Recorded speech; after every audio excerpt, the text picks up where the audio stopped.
الكريم اما بعد فاعوذ بالله من الشيطان الرجيم بسم الله الرحمن الرحيم رب اشرح لي صدري ويسر لي امري واحلل عقدة من لساني يفقهوا قولي۔ منہج انقلاب نبوی علی صاحب الصلاۃ والسلام کے ضمن میں اب ہمیں اصلاً 7ویں مرحلے کے بارے میں بات کرنی ہے۔ ہماری گفتگو اندرون ملک عرب، جسے جزیرہ نما عرب کہا جاتا ہے اس لیے کہ وہ 3 اطراف سے سمندر سے گھرا ہوا ہے۔ جنوب میں بحیرہ عرب ہے، مشرق میں خلیج ہے، اسے خلیج عربی بھی کہتے ہیں، خلیج فارس بھی کہتے ہیں۔ یہ جھگڑا ہے ایران کا اور عرب کا کہ یہ خلیج ہماری ہے یا ان کی ہے۔ اور اس کے مغرب میں بحیرہ قلزم ہے، ریڈ سی۔ تو گویا کہ 3 اطراف سے جو خطہ زمین، جو خشکی کا قطع جو ہے وہ پانی میں گھرا ہوا، وہ جزیرہ نما ہے۔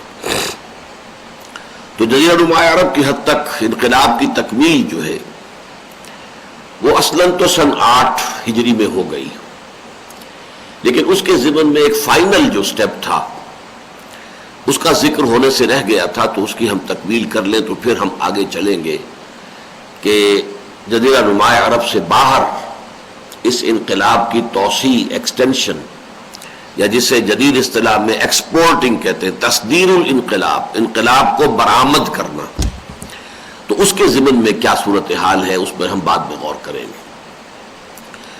یوں سمجھیے کہ در حقیقت صلح حدیبیہ جو ذی قعدہ سن 6 ہجری میں واقع ہوئی، اس کے بعد سے حضور کی جد و جہد جو ہے وہ 2 رخ، علیحدہ علیحدہ رخ ہے کہ جن پر وہ آگے بڑھی ہے۔ ایک اندرون ملک عرب تکمیل، ایک بیرون ملک عرب دعوت کا آغاز اور انقلابی عمل کا شروع کیا جانا۔ اندرون ملک عرب سن 7 میں غزوہ خیبر فتح ہو گیا، بہت بڑی فتح۔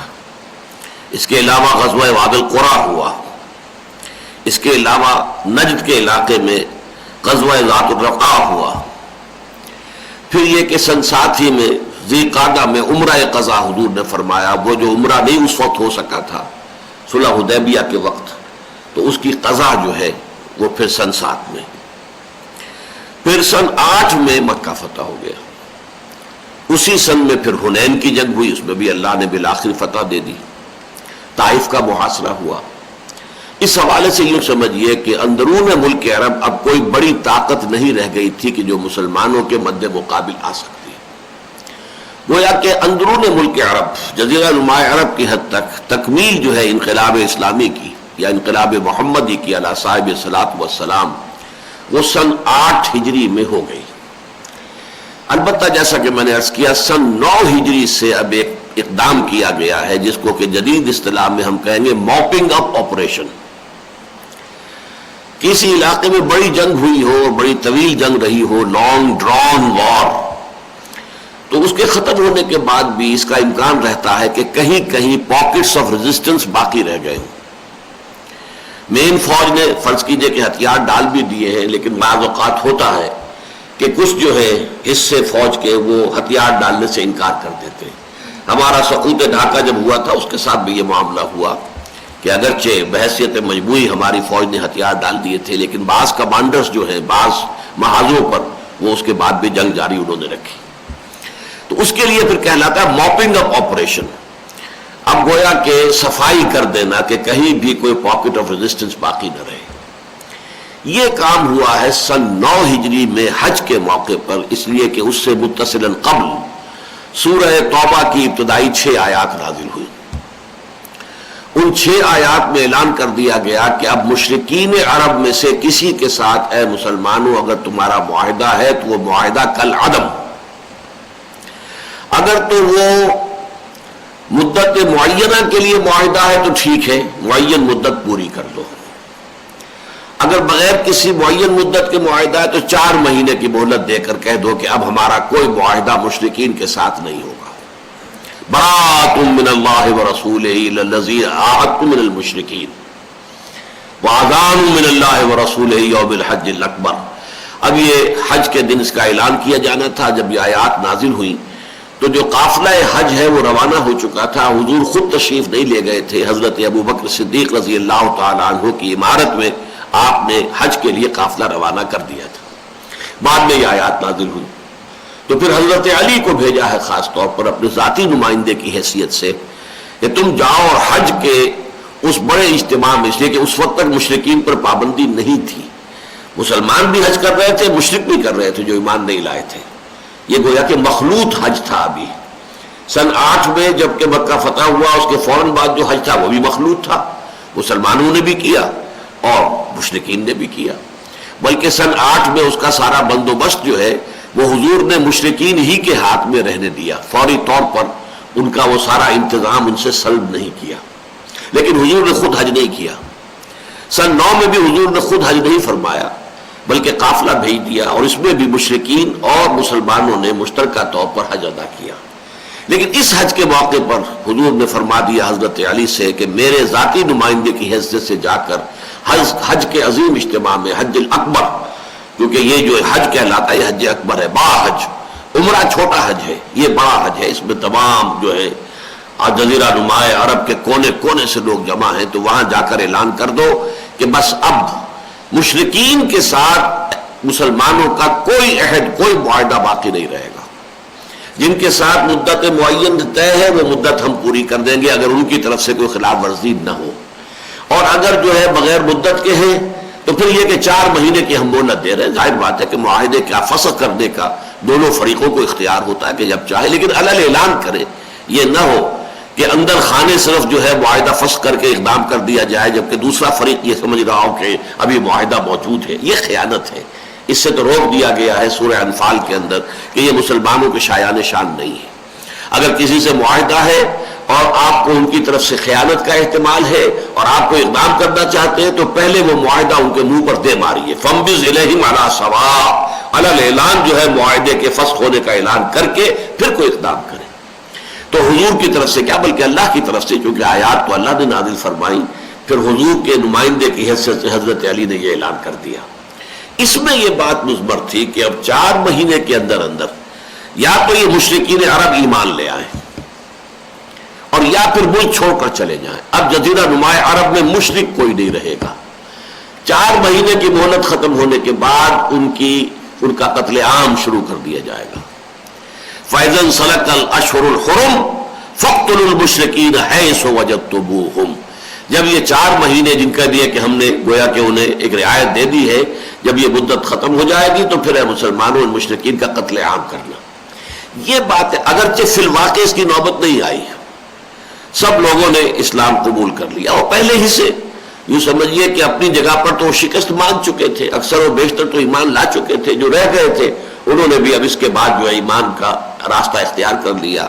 کچھ لوگ وہ تھے کہ جو پھر عرب کو چھوڑ کر چلے گئے، جیسے کبھی بہت عرصے پہلے، 10 سال پہلے سمجھیے، 10 یا 12 سال پہلے مہاجرین گئے تھے مسلمان حبشہ کی طرف، اب یہ لوگ نکلے کہ اب یہاں پر ہمارا رہنا ممکن نہیں ہے۔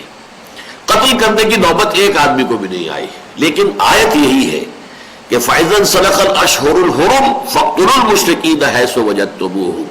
جب یہ مہینے 4 ختم ہو جائیں جن کی مہلت دی گئی ہے تو اے مسلمانوں مشرکوں کا قتل عام کرو جہاں بھی پاؤ۔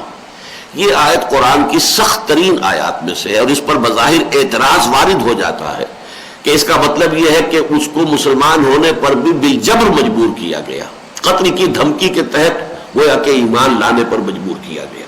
یہ اعتراض اس پر جو ہے قائم ہوتا ہے، تو اس کو سمجھ لیجئے کہ یہ در حقیقت ایک ایکسیپشنل معاملہ تھا مشرکین عرب کے لیے، بنی اسماعیل کے لیے، اس لیے کہ اللہ کا یہ مستقل قاعدہ رہا ہے رسولوں کے ضمن میں کہ جب کسی قوم میں اس ہی کے اندر سے ایک فرد کو رسول بنا کر اللہ تعالیٰ مبعوث فرما دیتا تھا اور وہ رسول جو ہے دعوت و تبلیغ کا آخری حد تک حق ادا کر کے اتمام حجت کر دیتا تھا، پھر بھی اگر وہ قوم ایمان نہیں لاتی تھی تو وہ قوم ہلاک کر دی جاتی تھی، عذاب استیصال۔